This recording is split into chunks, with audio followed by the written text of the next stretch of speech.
Wake up, America. It's the Comm Center with Drew Breezy, but without Drew Breezy, I'm John. I'm an actual 911 dispatcher. It's good to see our members in the chats this evening.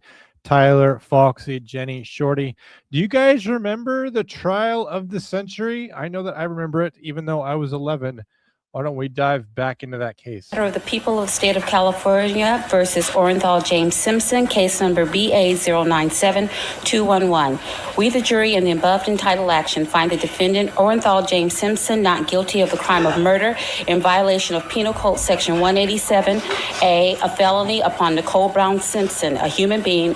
911 emergency. Can you get someone over here now? He's back. Please. Well, okay, what does he look like? He's O.J. Simpson. I think you know his record. I'm going nuts. Okay, just stay on the line. I don't want to stay on the line. I'm going to beat the shit. Wait a minute, wait, just stay on the line so we can know what's going on to the police. Welcome to Comm Center True Crime. I'm John. I'm an actual 911 dispatcher. Former LAPD detective Mark Fuhrman passed away earlier this month at age 74. And with his passing, it kind of reopens one of the central questions about the O.J. Simpson murder trial. The central question I want to explore today is, did Fuhrman's collapse as a credible witness fundamentally alter how the jury perceived the evidence in the case, especially Nicole Brown Simpson's terrifying 1993 911 call? She dialed 911 more than one time. She had a terrifying 1989 911 call that resulted in LAPD showing up at her residence and her hiding in the bushes, but we'll play the call from 1993 today. And when people listen to that tape, it sounds devastating. It predicts the murder. It foretells everything that's going to happen to Nicole Brown Simpson, and it's tragic because it definitely frames her murder as something that could have been prevented had police or the courts or history been a little bit more aggressive when it came to dealing with the threat posed by O.J. Simpson. Nicole Brown Simpson calls 911 from her Brentwood townhouse in October 1993, just months before her murder. She sounds fearful, for sure, trying to explain away the danger while simultaneously pleading for help. And the panic becomes unmistakable. We'll listen to that 911 call now, and we'll unpack a lot of the fear that's in that call. 911 emergency. Can you get someone over here now to 325 Gretna Green? He's back. Please. Well, okay, what does he look like? He's O.J. Simpson. I think you know his record. Could you just... I think you know his record. She's got a little bit of anger towards the police, I think, built in there. I think you know his record, and yet he's still on the loose. He's still terrorizing me. Common enough. Can you just get someone over here? She doesn't want to have to explain it all again. She knows that the police know all about who O.J. Simpson is, that he's a famous person, that he's had domestic violence charges pressed against him before. In this context, by the way, he had already pled, I believe, no contest to domestic violence charges on a prior occasion. So the police do know who he is. She's beyond frustrated dealing with this situation. He's a clear and present and ongoing danger, and she's still having to call the police. This is very common when people have prolonged domestic violence problems and they're calling us a lot. We get to know that family through those 911 calls. We get to learn what their grievances are, what the problems are, the names of the children, how often these things go on. I'll take 911 calls, and as soon as I hear the address, I know exactly what the issue is. Domestic violence calls are some of the most dangerous calls that police officers face. 911 dispatchers will always send more than one officer to these. They tend to escalate. They tend to get violent. And let's continue to listen to the fear that's in Nicole's voice. Somebody over here. Okay, what is he doing there? He just drove up again. He just drove somebody up. over. Okay, wait a minute, what kind of car is he in? He's in a white Bronco. The first... He's in a white Bronco. Doesn't it just feel like we're being told the future of Nicole Brown Simpson here? It's just especially tragic because we all know what's eventually going to happen to her. Well, he broke the back door down to get in. Okay, wait a minute, what's your name? Nicole Simpson. Okay, is he the sportscaster or whatever? Yeah. Okay, Thank you. Wait Sportscaster. See, even this 911 dispatcher, she hasn't necessarily taken a call from Nicole before. That's understandable. LA is a big place. But even she knows who he is, the sportscaster. Wait a minute, we're sending the police. What is he doing? Is he threatening you? I'm going nuts. Okay, has he threatened you in any way, or is he just harassing you? That's an important question to ask, and I think when callers get frustrated at that, when we say, has he threatened you at all, or has he just harassed you, it seems like we're making the caller justify why they're calling. You know, like, Should we really send the police? Is he just harassing you? We're not asking these questions to gatekeep services. We're not asking these questions to make a caller like Nicole Brown Simpson justify the response of the police. The more we know, the more we can help.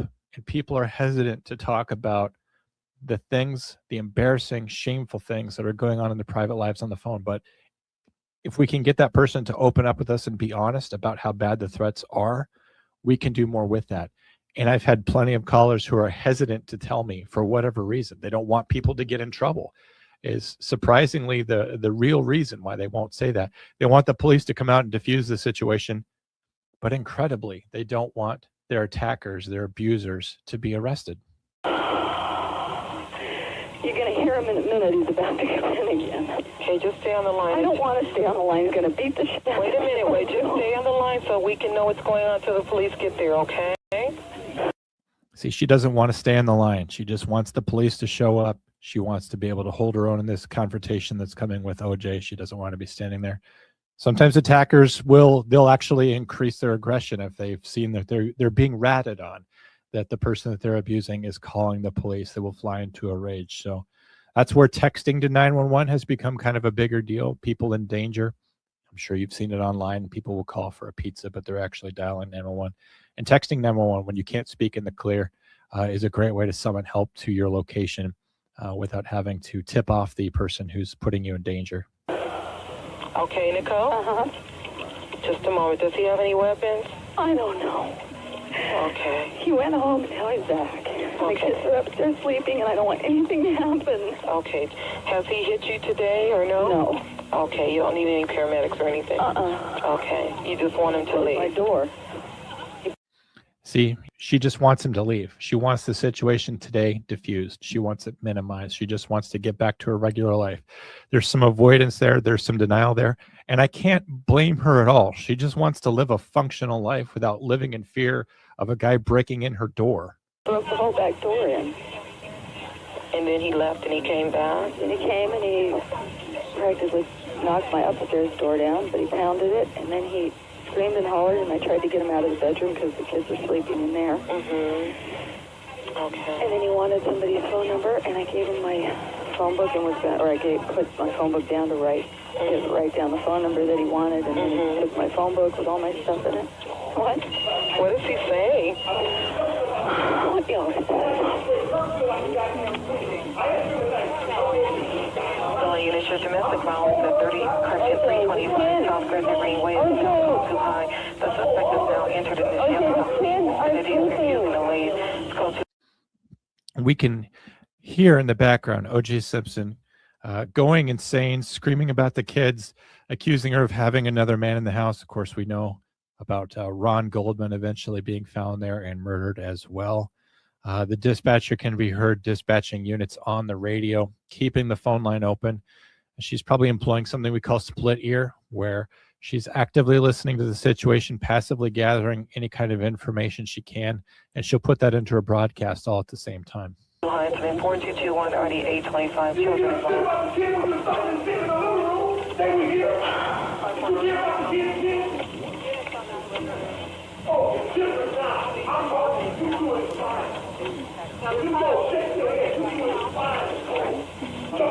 Just stay on the line, okay?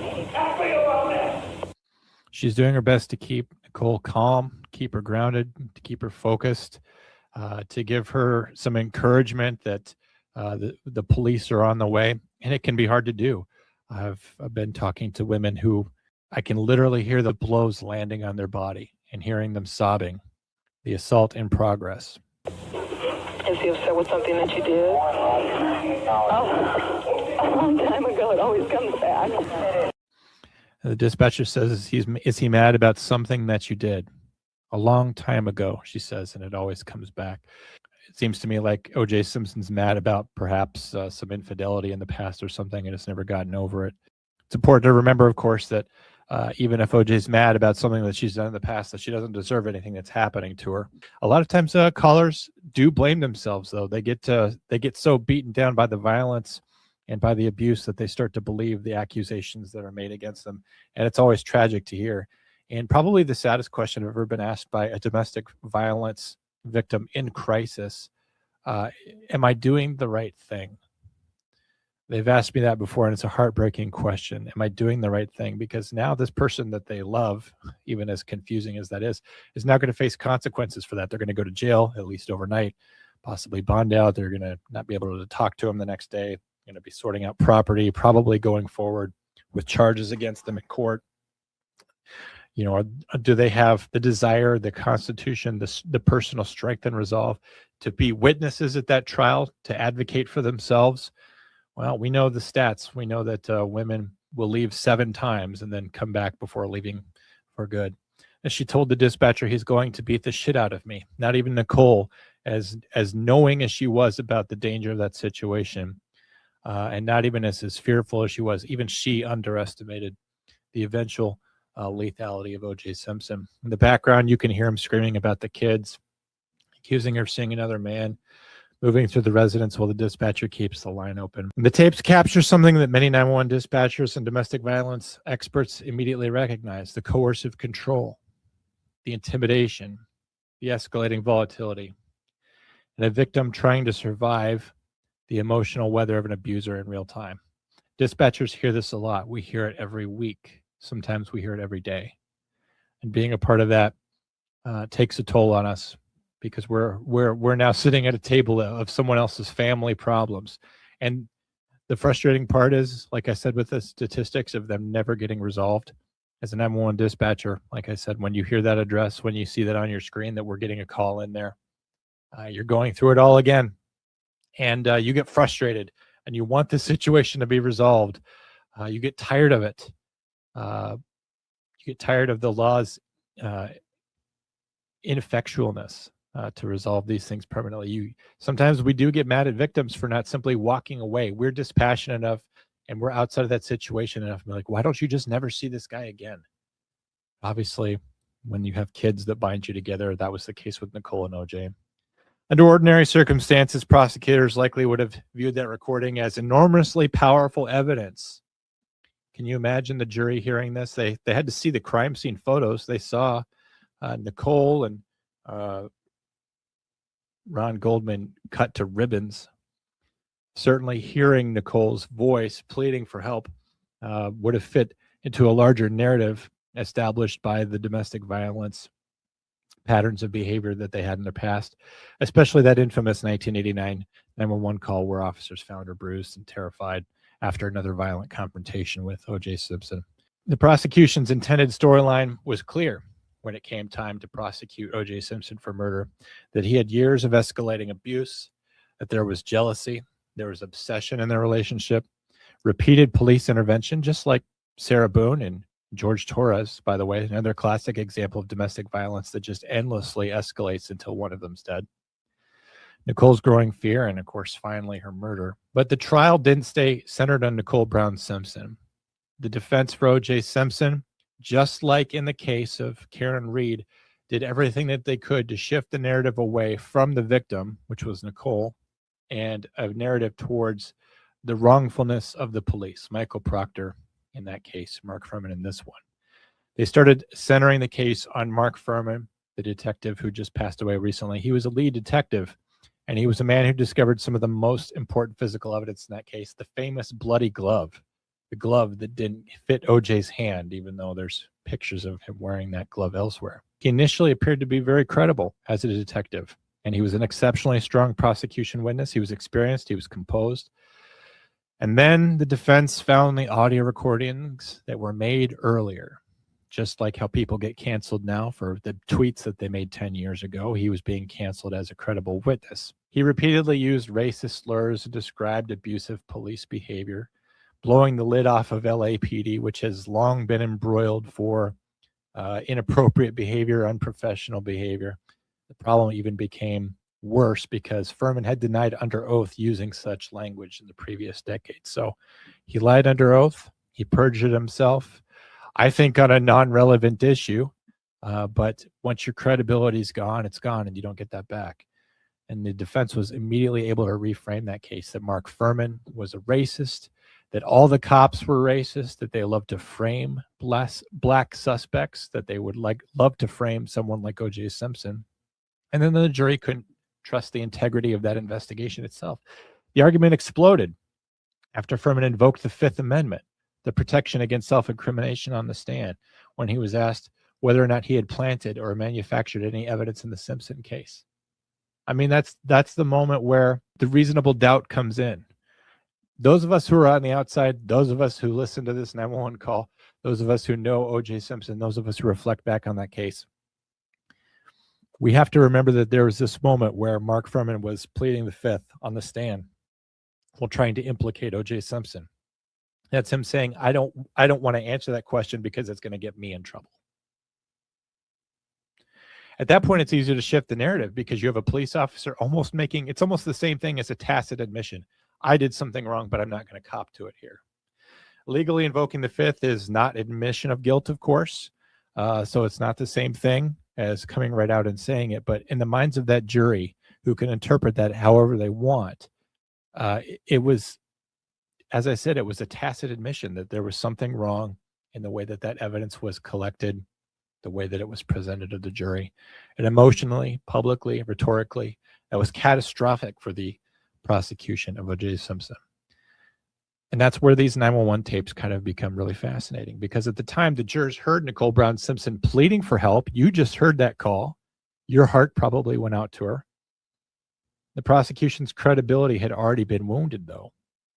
This was how they were able to get around Nicole calling out almost if from beyond the grave, pleading for help. The defense didn't have to persuade any of the jurors that Nicole was lying in any of those tapes. They only needed to create an atmosphere where the prosecution's entire framing of all these events was suspect. Hearing it in her own words certainly is emotionally moving, but now you have a detective lying on the stand, invoking the Fifth Amendment, and now it's like, well, we don't know what to believe. And if jurors stop trusting the investigators in this case, they can begin viewing this emotionally powerful evidence through a lens of skepticism. Were they manipulating the context of the call? Were they exaggerating the violence? Was the state constructing a narrative rather than being objective about the situation between Nicole and O.J.? And in that sense, Fuhrman's implosion may have indirectly weakened the 911 call as evidence that otherwise seemed emotionally overwhelming. And of course, all of this is not happening in a vacuum. We tend to look back at the O.J. Simpson case as this monumental thing that dominated the news. It was everything that was going on in true crime. It was the crime of the century, to be sure, but the early and mid-90s were not a good time in Los Angeles. All of this was happening during one of the most racially explosive periods in Los Angeles' history. It was only a few years earlier. You maybe remember a guy named Rodney King being beaten by the LAPD. Well, now you have Mark Fuhrman going up there and looking as though he's part of that same institution. Mark Fuhrman is not the same guy that was beating on Rodney King, but he was part of the LAPD that was responsible for that. But it wasn't just that they were beating on Rodney King. That in itself was a problem for the LAPD. It was a problem for the Los Angeles community, but the riots only happened once those officers were acquitted, because now the system is protecting police officers who are racist, police officers who are violent, police officers who are unprofessional. And in Los Angeles in 1992, right before the murder of Nicole Brown, that's when we had the riots. People who lived in Los Angeles saw the LAPD. They saw that institution as incredibly racist and untrustworthy. And this was right before the O.J. Simpson trial began. So the LAPD has zero credibility at all. They try to go in there and build up some credibility, in this case against O.J. Simpson. And all you have to do is remind them of the LAPD and remind them of Rodney King and remind them of the accusations made by the news media and by people in the community about the LAPD being racist, and take all that blame and all that animus and all those bad feelings about the LAPD. And now you can put it on one person, Mark Fuhrman, who's sitting right here in this courtroom. He's someone that you can blame. He's someone that you can get revenge on. He's someone that you can take this out on by taking away his conviction. Johnnie Cochran, of course, is a brilliant attorney, and he completely understood that.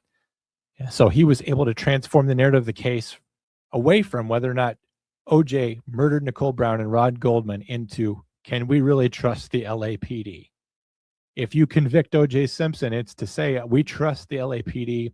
We trust this racist detective. We trust the cops that beat up Rodney King. He completely changed the narrative.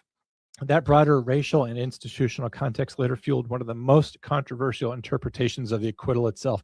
Years after that verdict, it was a juror named Carrie Bess that stated probably 90% of the jury viewed the verdict as payback for Rodney King. Do you think that there are members of the jury that voted to acquit OJ because of Rodney King? Yes. You do? Yes. How many of you think felt that way? Oh, probably 90% of us. 90%? Did you feel that way? Yes. That was payback. Uh-huh. You think that's right?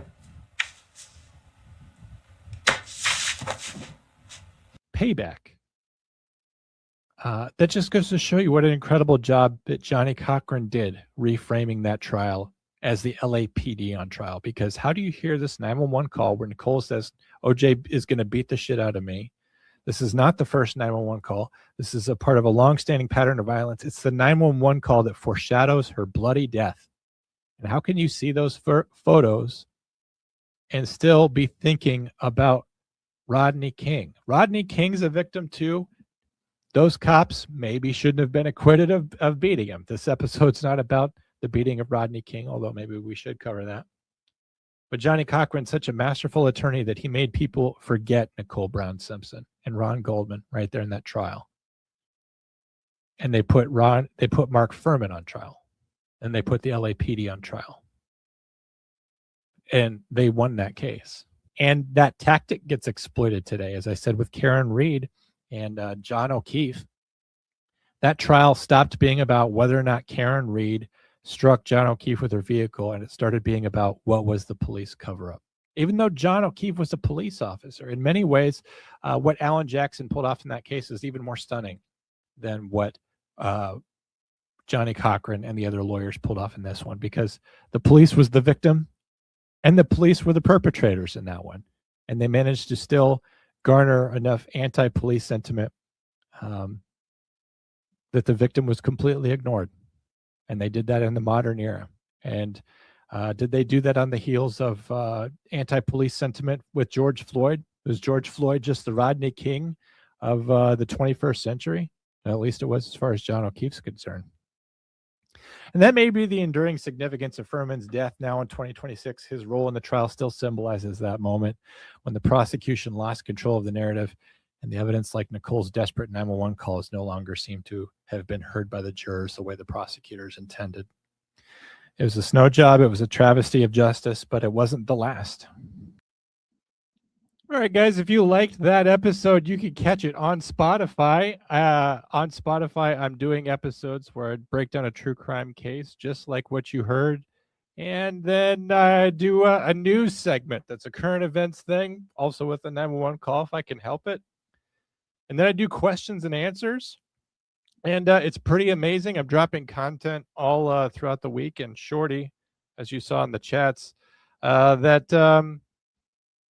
she's got an episode that's about an incident down there in Australia. So you can watch that on Spotify if you want to become a member. Now, I know what you're thinking. All of us are already members. We got Michael Hendricks dropping $10 on me in the chats right now. You're already paying to be here. And then Shorty, dropping $2.99, which is a lot of money in Australia. All of you guys are paying to be here. So why would I try to encourage you guys to buy something else in a Joe Biden economy? Is there any reason why we would do this? Well, I'll explain a little bit. So one thing I've noticed about YouTube is that, we don't go live quite as much as we used to. But we still do that. I'm here live with you right now. I'm live. This is real. This is actually happening to you. If you become a member on Spotify or on YouTube, which you guys already are, you're paying at some level here. $2.99, $6.99. I think only Drew pays $9.99 to be a member of his own show. I think he's our only top tier member. Drew's kind of a chump that way, but it all goes to Drew. So he kind of gets his money's worth. We have live events like what you're enjoying right now. What is amazing to me is that we have Pascaline up in the middle of the night or morning quarter to 2 in the morning. She's watching us right now. She's in our live chats. We still do that on YouTube if you are a member. And then we have early access to things.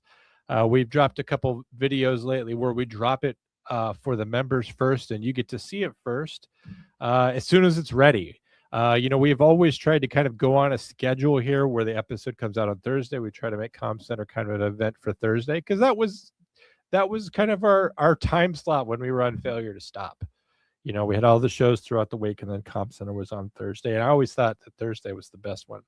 So you've got that. You're already paying for that. And I appreciate that because you're supporting me. As a content creator, I'm very happy that even though saving lives is not quite enough, I could do these things. But what if you want to do something else? First of all, you don't have to be a YouTube member if you don't feel like this is the best thing for you, or you don't want to support me anymore. I'd still love to see you here on members nights. I'm delighted how many people are here. Drew said only 3 people would show up for me. So I enjoy making a jump out of him. But what do we have on Spotify? So first of all, I wanted to launch more content for Spotify because there are people who just like the traditional podcast stuff better. Shorty has been marketing for you. That's possible. It's possible that I got a very experienced social media manager. That's possible. Excuse me, we need emojis. Well, then that's also a perk I was almost going to put on the screen, folks. It was like, would you pay for YouTube? You get these little emojis, and I was going to like really try to sell using an icon of me as an actual perk. Like, is this important to you? I don't know. Maybe it is. But if there's a lot of people out there that like the traditional podcasts, I think Shorty's one of those. I know that Jenny is somebody that likes traditional podcasts. What we have is the subscriber-only content. That's just $4.99. That's a flat rate. But what you get out of that is you get way more Com Center. Guys, I'm dropping episodes on Monday, Tuesday, and Wednesday throughout the week. And then if there's a fan request Friday, that actually comes early. That's on Thursday. So Shorty's episode dropped this morning. It's about a sniper in Australia. As you can imagine, a 911 call about someone getting sniped in public at the Perth Motorplex, which is like a stadium for drag racers. It was a big deal. It happened in 2020. It was a gang war. They don't dial 911 in Australia. They dial 000. So that whole episode is filled with little references to how crazy Australia is, and I think it was actually a fun episode. So that's just an example of if you wanted to do the subscriber content, if you decide to support me in that way, and you could do both, you could do neither, you could just do one, you could just do the other. I'm just trying to create more options for the people that want them. Tyler says $4.99 is like $8.99, and Tyler doesn't get paid for 4 more days. Well, Tyler, if it's not for you, that's not for you, man. I mean, I don't think that I'm gonna capture everybody, that this is gonna be for everybody, but I'm doing more for the Com Center members. Maybe you guys remember that I had other shows at one point. I used to do Illegal Shift and Hard Time and some of these other projects. Well, I'm kind of like trying to dial it down to what I'm best at, which I think is Com Center. And so I'm dropping multiple episodes throughout the week. I'm working on a big episode for Monday that's going to be about the Tony Karitzis case, this guy that took somebody hostage for 63 hours, took him at gunpoint for 63 hours back in the 70s. And that's a great example of a case that I could do on Spotify that will really do well on Spotify, but won't do well on YouTube. The reason for that is because a lot of the stuff that you've seen on YouTube, the stuff that's changed about Com Center in the past couple of years, is we kind of are chasing what's in the news, whether that was Karen Reed or Donna Adelson or Corey Richards or some of this stuff that's trial-based stuff. That gets us views, which helps grow the channel, which helps gets us ad revenue, which is good. But some Com Center members are like, remember when you guys just used to do 911 and body cam? I remember when this show was about the Com Center. And some of those people are purists about the form. And what I'm doing on Spotify is like classic Com Center. I'm not going to be covering trials. I'm not going to be necessarily covering the hottest things unless it's, there's something that has dropped that has a really good 911 call in it. You're probably just going to see that here on regular Com Center on YouTube You'll also see it on Spotify, of course, because the YouTube stuff also goes to Spotify. But old cases like Antoinette Caidito, she disappeared back in the 80s. There's this really spooky call from Ruth Price where she, it's an internet lore thing. So it's something that nobody's really searching for, but it's a really, really cool case.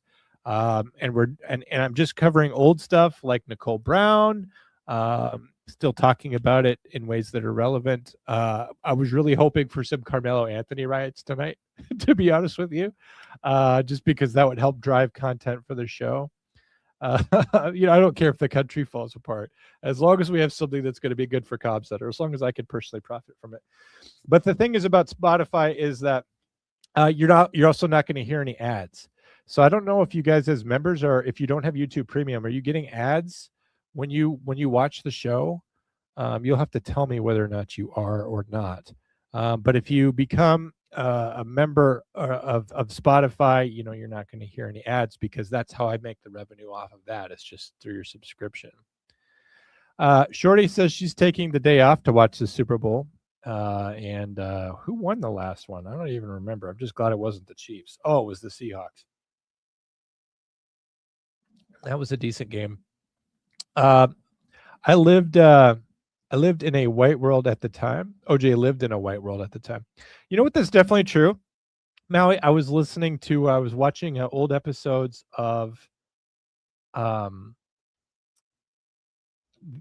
Unsolved Mysteries today, and I was watching it, and it's just amazing how different the culture was. Like, it's a true crime show, but like you almost never see black people on TV back in the 90s.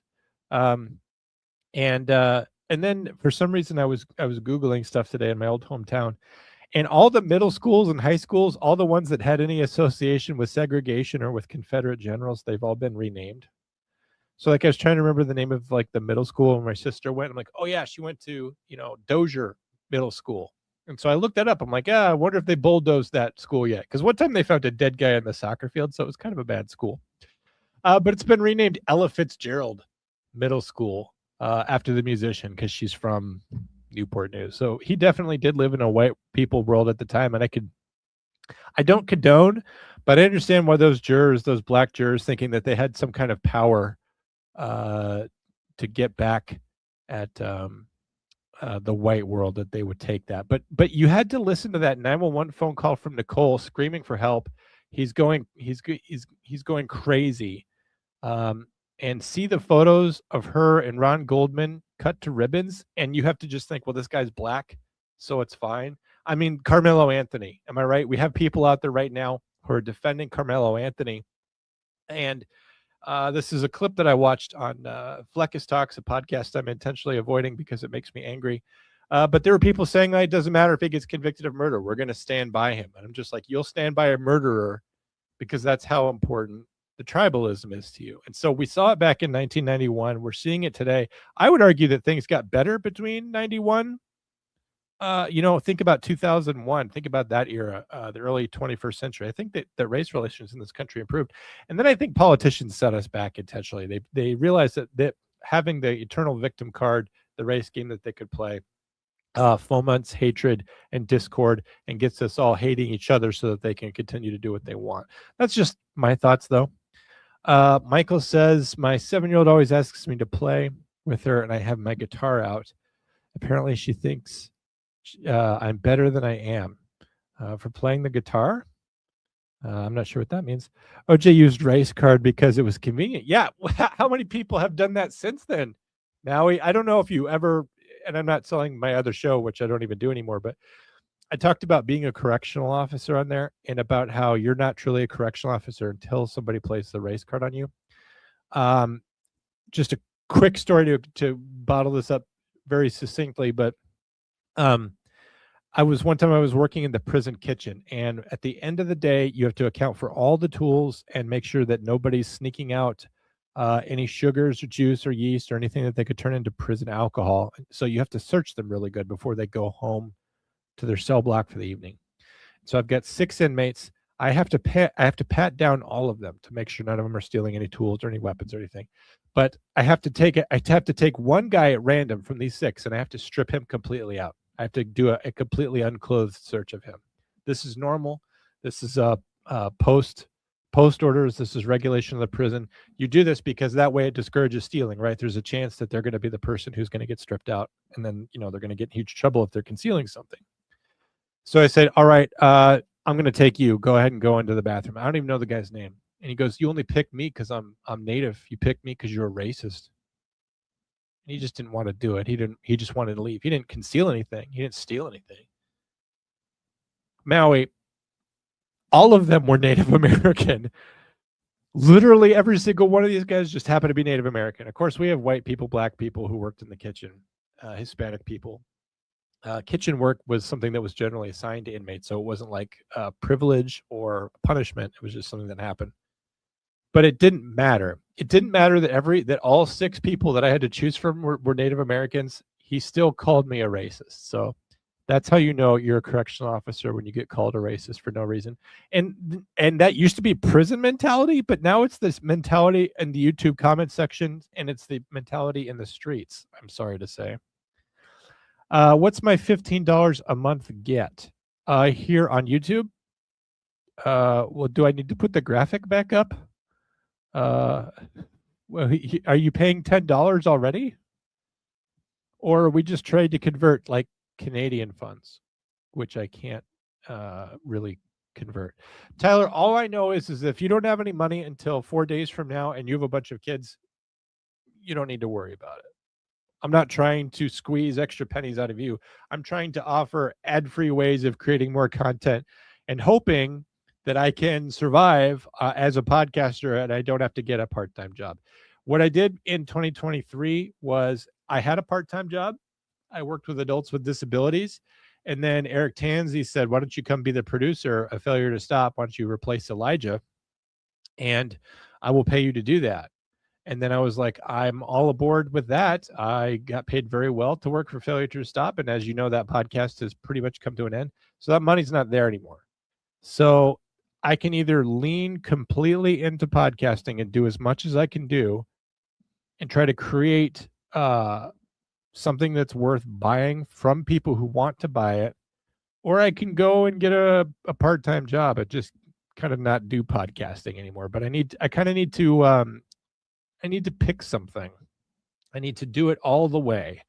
I can't just do a little bit of podcasting and make a little bit of money.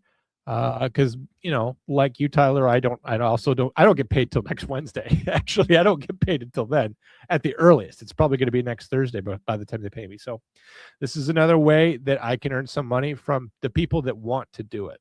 And there's people out there that like the podcast. So if there's people out there that are willing to do that, then I'm just creating a way for them to do that. And nobody that, if you don't want to do it, Tyler, do you really pay top tier? You know what, Tyler, I'm going to look into this because I have the power to look this up. If you're paying $9.99, you know what I'm going to do? I'm going to do a members only show just for you. I can set up a members only show and then set it so that it's only the top tier members.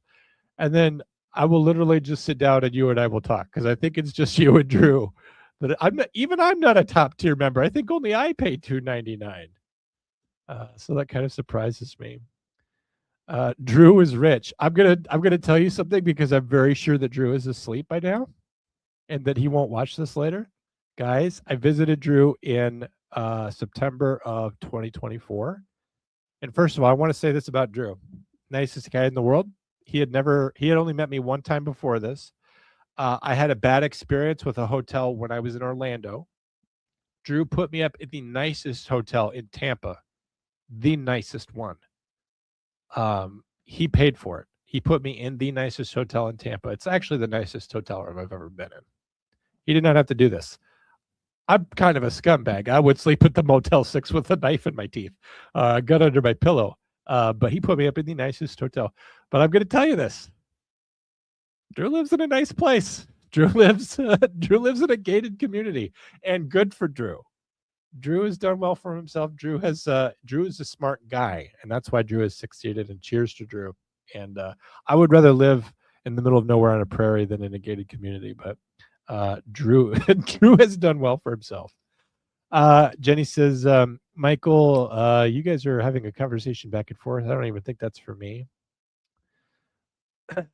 Year and a half of 15 a month.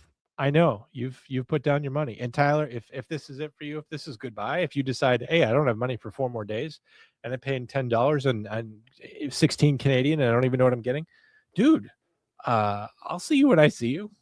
You know, we're still dropping plenty of stuff for free. You're still getting an episode for free every week. You can get all the Comm Center you want. If you have nothing in your budget for Comm Center, if you have nothing, if you can't be a member at all anymore, we're still buddies, and you can still get your free content. It's fine. Should sign up for Spotify. Jen's been dropping extra episodes every week. They're so good. Guys, I do have to compliment myself a little bit. When I don't have Drew cramping my style, I come alive. I'm just kidding. In the chats, while waking my son, half a good dad. I'm not sure what that means. I lowered my tier on YouTube from top tier and signed up for Spotify as well. Tyler could do that as well. Only if you want. Only do it. See, that's the thing is like I have this here and it seems like I'm selling you something. What I'm doing is I've actually just created more options. This side didn't used to exist. So like Tyler, if you're paying $9.99, if you're paying this and you don't like this, well, you can get rid of YouTube and you could go to this. And what I like about Spotify is that I read the comments and I do fan requests. So like if you have a famous Canadian story, a 911 story, or just something you want me to cover, you just leave it in the chats and you ask questions. There's a question and answer round too, where the whole last 10 minutes of the podcast was just me answering 911 questions or whatever. I think it's actually much more interactive. It's not live on Spotify because Spotify isn't set up that way. I mean, I don't think that it is, but it's still very interactive. So you're not pushed to do something. I have created a new way for you to get podcasting from me if you want to do that. And if you still want to support me as a podcaster, just $4.99 is like $8.99. I don't know. I'm sorry about the Canadian dollar. I was a big believer that Canada should just become the 51st state. Or 52 behind Greenland. You know, I know that trying to get in the door is difficult anymore. Perk is short for perquisite. That makes me want to start a prescription pill habit. Did I mispronounce that? Is that Percocet? That just goes to show you how little I know about drugs. Shorty, I will watch on Spotify. Pascaline, I hope to see you there. And Pascaline, you know, leave me comments and let me know. Doing a case out of France would be interesting, and it would be difficult for me, but I could try it. On top of the 16, because I pay the $9.99. Well, Tyler, it sounds like a burden for you. Don't do anything that's a burden. You can change it to $2.99. I want your daughters to come first in your life. I want you to be able to take care of them and you. If you need cigarette money for yourself, by all means. Do the Australian bank robber who wore homemade armor. Love that movie. You'll have to tell me what movie that was. And one thing that we mentioned in the show today, Michael, is that in Australia they don't release the 911 calls to the public. This case that I covered today on Spotify was really weird because they did release the call, the 000 call. I'm just going to call it 911 because 000 sounds like you're having a seizure and you're trying to talk to the operator. But it's really weird that they release that. So doing this stuff in Australia is hard to do. It's not easy. I lowered my tier on YouTube. Yep. Am I reading these multiple times? The real question is, do you get any of the money from Spotify versus YouTube? That is a great question. Thank you, Jenny, for asking this. I'm going to explain how it works. So when you spend money on YouTube, the fat cat Google billionaires take a piece of that. I don't get to take all of your subscription home. And the YouTube money, I also generally split with Drew. And Drew spends a lot of money on the show. So whenever Drew's giving me money, it's out of the goodness of his heart. So we go generally 50-50 on the YouTube money, and that's after what YouTube gives us. They keep some of that. YouTube skims a little off the top. So if you don't like supporting Google, if you don't like supporting YouTube, if you don't like supporting who I can only presume is George Soros or Jeff Bezos or some Google analog of his, then Spotify is the way to go. How does Spotify work? Spotify, I don't think, takes any of the money. I don't think they take any of it because they sell ad revenue, and Spotify loves just having content on Spotify. What happens is the money accumulates in an escrow account, and then whenever I cash that out, there's a small transaction fee. And so if I just decide to not cash out every week, I can minimize my fees. And and to clarify, the Spotify money is all going to this guy. So the Spotify money is going all to me. So this is actually your big chance to play favorites. If you really like me more than Drew, this is your chance to vote with your dollar. You could obviously still get both of us with YouTube, but the Spotify stuff that I'm dropping, Drew very generously, because all of this is his company. He said, go for it. When I told him I wanted to focus all my podcasting on Comp Center, to put all my eggs in one basket, to go hard in one direction, he said, go for it. You can have Spotify. You can do whatever you want there because you don't have to worry about the algorithm. You can't mess up the channel on Spotify. On YouTube, if we have a bad episode, it hurts the channel. If we have a lot of subscribers and our subscribers aren't watching what we're putting out, it hurts the channel. If you blink the wrong number of times in an episode, it hurts the channel. If you say, the S word that talks about how you get rid of yourself from life, that hurts your channel. If you swear too much, that hurts your channel. If you have episodes that are like the after show and you just talk about anything, that hurts your channel. That's why this episode had to have legit content in it about 911 phone calls and police response, and we needed to talk about Nicole Brown Simpson, not only because I wanted you to see what you're missing out on Spotify, but because for the sake of the algorithm, we've got to have members only program has to be about something. That's the whole reason why I started the other channel and we started doing stuff over there, is because we're trying to protect that precious algorithm. We're still trying to figure that out. But on Spotify, I can do anything I want to do. I don't care if the case is hot. I don't care if it's cold. I can say the S word about ending your own life. If you want to do that on Spotify, you can do that. You can go over there and you could be yourself. And he said, go nuts. We had subscriptions turned on there, but there was no content. So you could subscribe to Comp Center on Spotify, I think, for the last 2 years, but there was nothing there. So I'm like, well, first of all, we've got like 400 people who are listening every week on Spotify. These are the people who are never on YouTube. We never see them. They'll leave us comments or whatever. I'm just like, gosh, I've never seen this person on YouTube. Maybe they go by a different handle. But those people are there and they're listening and they like the traditional podcast stuff. They don't like the YouTube stuff. They don't like, they don't necessarily like some of the stuff that we're doing on YouTube now, because we're trying to appease that Polynesian ancient god, the algorithm. So by doing it on Spotify, I could do whatever I want. And then I can create a kind of a more traditional podcast format so that it's like, what else you get on Spotify. And then it appeals to those people, and then they can get more. I officially turned old last week too. Did you turn 39? Did you turn 40, Chase? I think you're younger than me. The last time I checked, we had a hostage situation almost 2 weeks ago, and the FBI came. I'm going to talk about the FBI and how they pioneered hostage negotiation.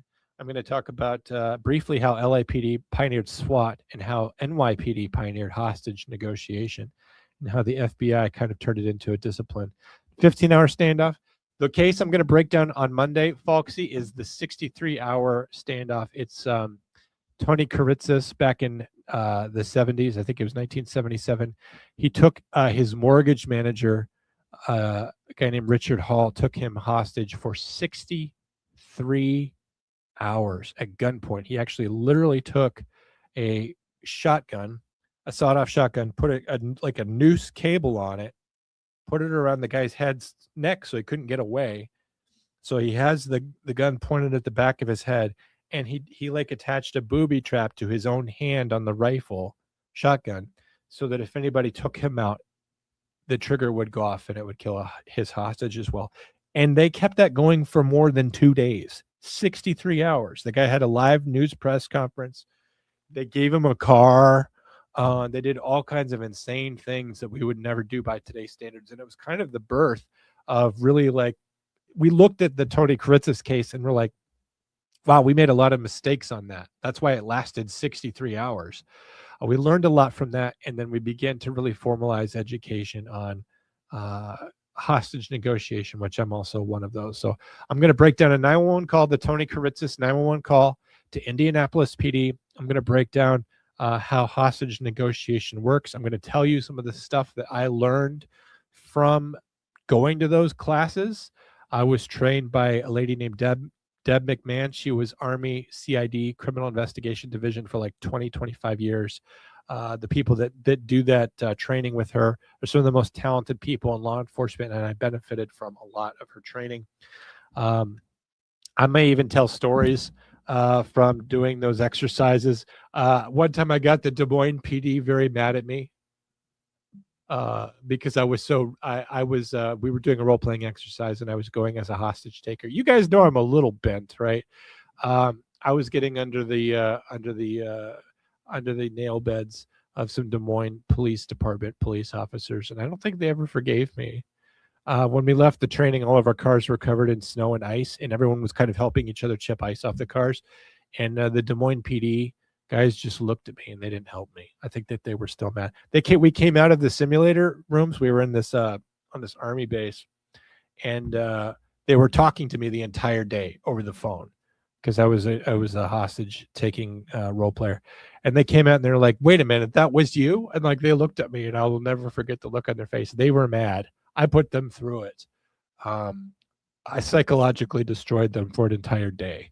It's tough training. Just to tell you how tough this training is, this hostage negotiations training, I'm going to tell you a quick story. And the reason why you should listen to this Monday show. Somebody went to this training once. Okay, so we're talking about a police officer, a correction officer, a 911 dispatcher, or another professional in the field. They went to this training that got put on. Her job was to do the role-playing as the negotiator, the toughest job, talking on the phone to the hostage taker. And her hostage taker that day for role-playing purposes was the instructor. So it's the hardest person to negotiate against because he knows all the worst things to say. He knows how to get under your skin.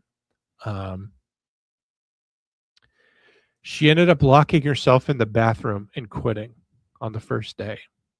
She literally took herself hostage in the bathroom and had to be talked down from the training. That's how tough the training was, is that the cheese slid off her cracker in the training, just the training. And she had to be talked down, and she went home early. She didn't complete all the training because on the first day, when we were just doing initial exercises, the training was so tough, she left.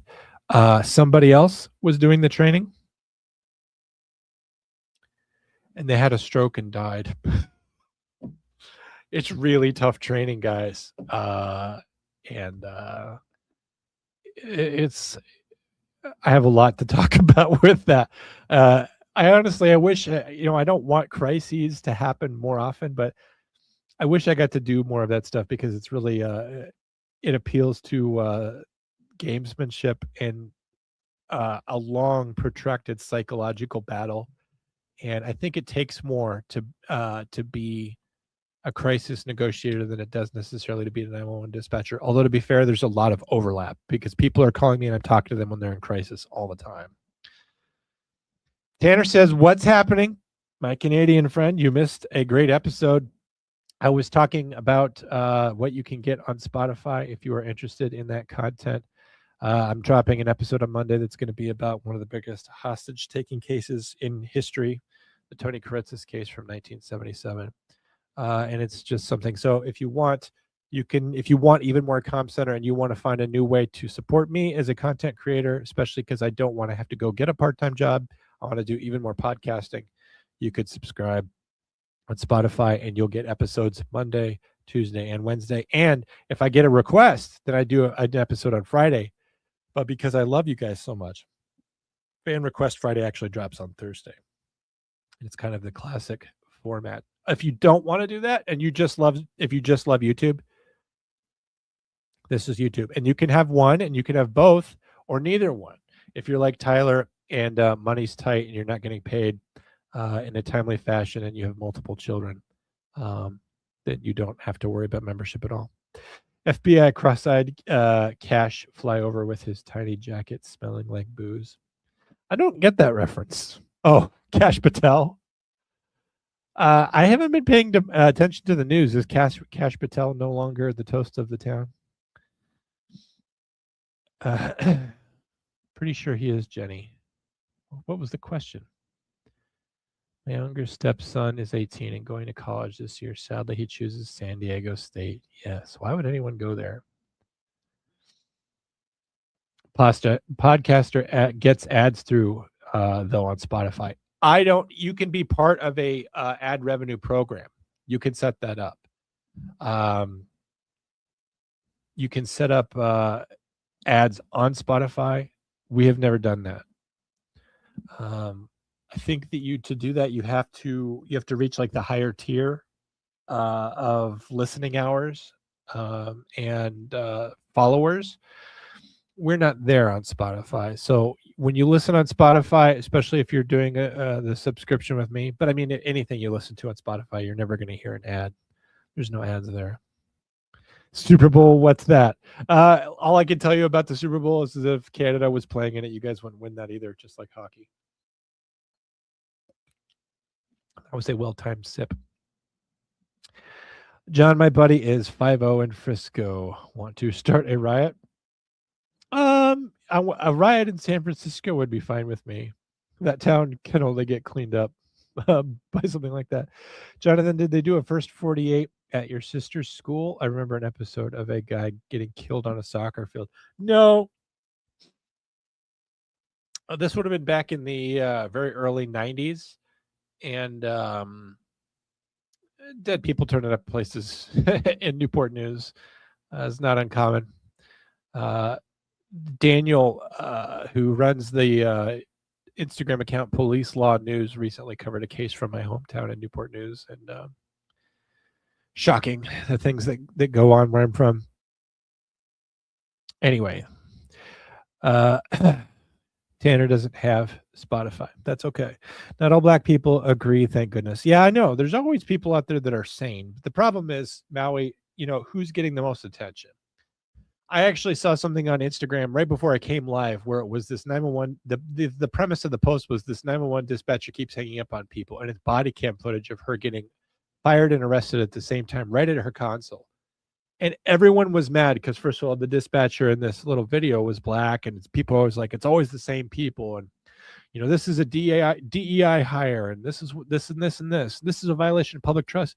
Nobody realizes that it's fake. If a 911 dispatcher is hanging up on people, do you know how that turns out? She gets called into the office and fired like a normal person. There's not going to be a body cam confrontation with her at her console. No one's going to put their own agency on blast by recording that as a police encounter and then releasing that to the media. That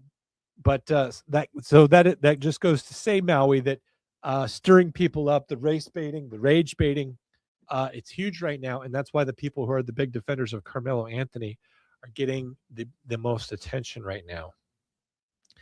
I think top tier on YouTube gets you Spotify. It doesn't, because actually Spotify and YouTube are not the same thing, so I can't make them all one thing. I wish there was a way to just offer you a general Comm Center membership that was like an all Disney parks pass to everything. But it doesn't work that way. So it's all right. Tanner says I can't afford it. Just moved and bought a house. Now I'm house poor. I told you not to move. I specifically asked you not to do this. I remember telling you you'd be happier where you were. You didn't understand. Having to strip search a dude sounds like the worst thing. I didn't like it. That's prison for you. You kind of have to do it. OJ had the opportunity to to split the audience between blacks and whites. It was not a trial, but a show. That's exactly right. And it worked out well for him. And that's kind of what happened, I think, for Karen Reed, too. She got to stir up the anti-police sentiment that was so strong at the time of the John O'Keefe murder. The anti-police sentiment was so strong, it didn't even matter that the victim was a police officer, because we forget about the victims. You forget about John O'Keefe.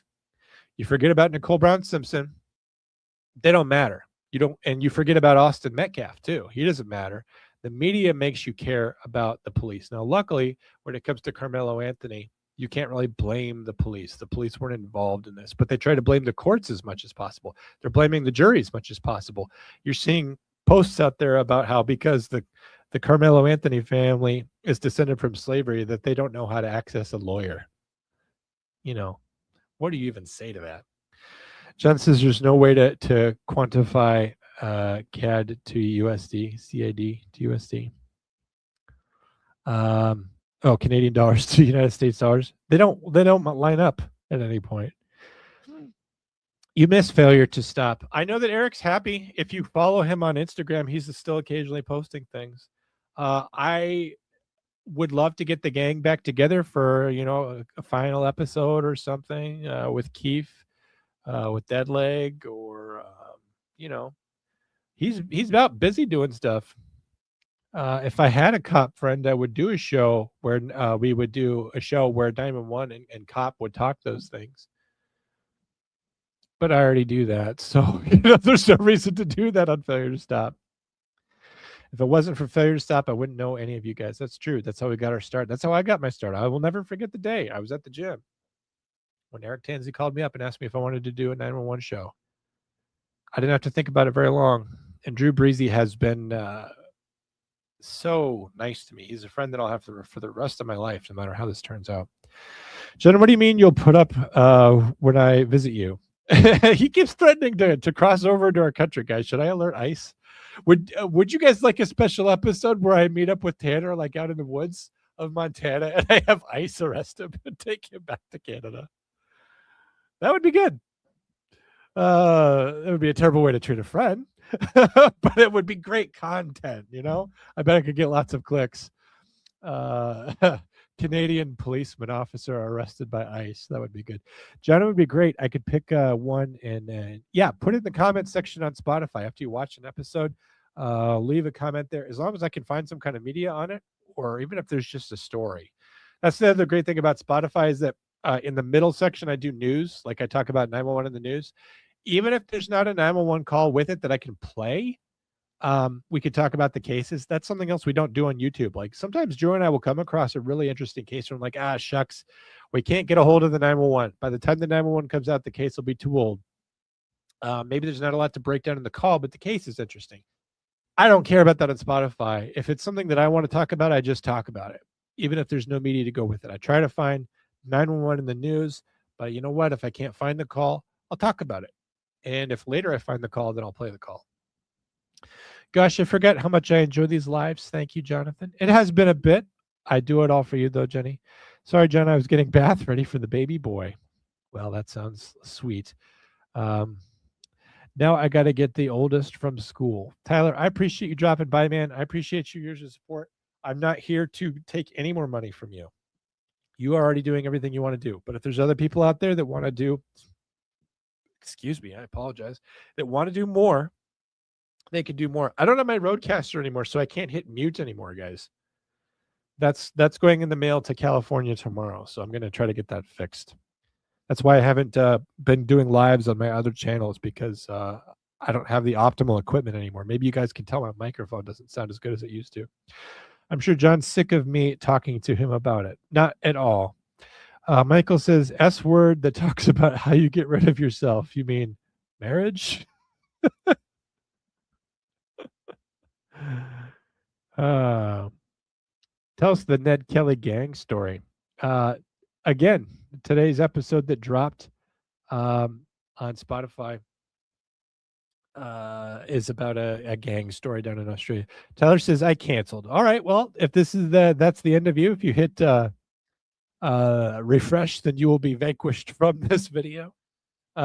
Tyler, actually, in all seriousness, if you canceled, I would understand, because Canada is really, you're going through like terrible decline. And you are a real person to me, and you have real responsibilities, and podcast is something that's fun for you. It's part of my livelihood, but it's something that's fun for you. So if you ever did need to cancel, I would understand. I would never hold it against you. I know there's 12 subscriber episodes already on there. Yep. And more dropping all the time. Like I said, Monday, Tuesday, Wednesday, and then Thursday. If I get feedback. I hate the government. That was a terribly timed slip, Jonathan. Yes, I'm sorry about that. I saw that reel yesterday about the dispatcher. Yeah, it's completely fake, though. I imagine the opposite of what John says to do, apparently. Yeah, that sounds like you. John, my buddy is 50 in Frisco, Texas. Sorry. He doesn't mean San Francisco. He means Frisco, where the Cowboys play at the Star. Where Anthony murdered Metcalf. That's what I meant. I believe he was on probation as a new officer when that happened. I was really hoping you meant San Francisco. I don't want anything to happen in Frisco, Texas. That would be interesting. I'm hoping that the 911 call on Austin Metcalf, the Carmelo Anthony case, drops soon, just because I want to hear it. I think it's important that people hear. We all know the story of Austin Metcalf and what happened to him, but there's vicarious victims that haven't been addressed. You heard from his father. His brother was there. I believe his mother was there too at the sentencing, and they dropped the hammer big time on Anthony Carmelo.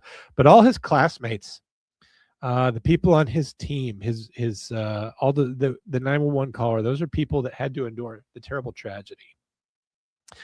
And they're vicarious victims as well. What happened to your microphone? My microphone's fine, but my Rodecaster, with all the buttons on it and the mute, it blew up. And so that really refines the sound of the microphone.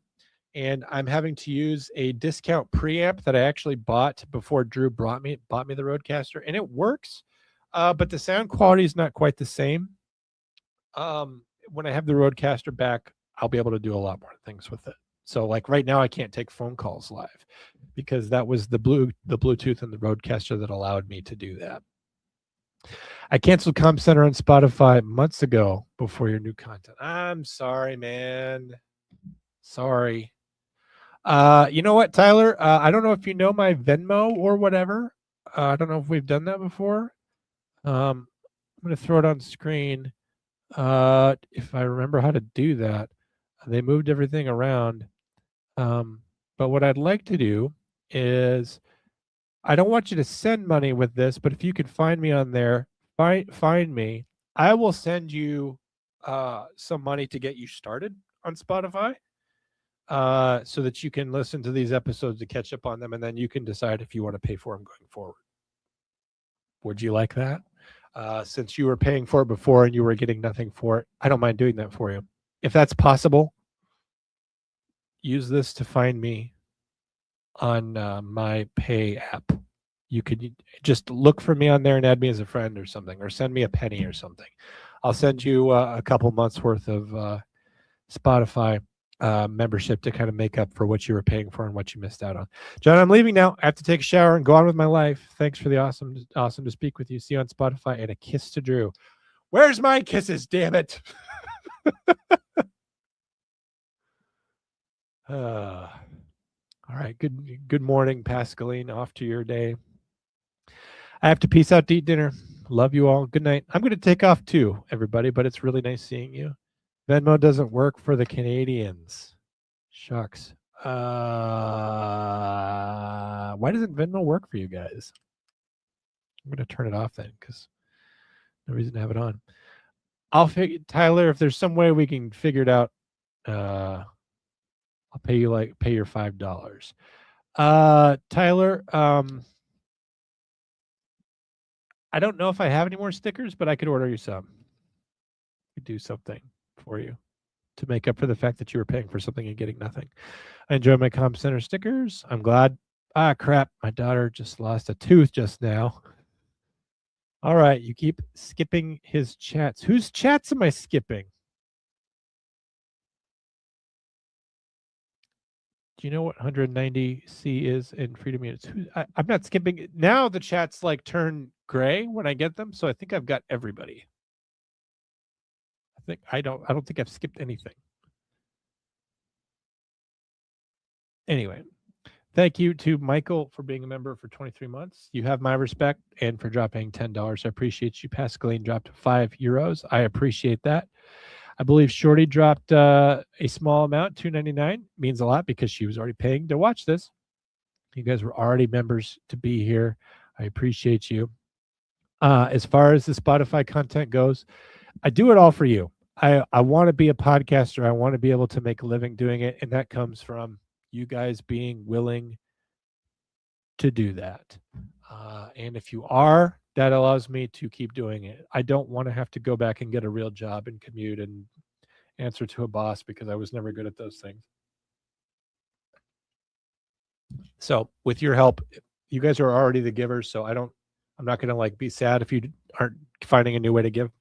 But if you want to do Spotify instead of YouTube, you could also do that. That's the way that you could do it. Chase, thanks for being here, man. Miss you guys.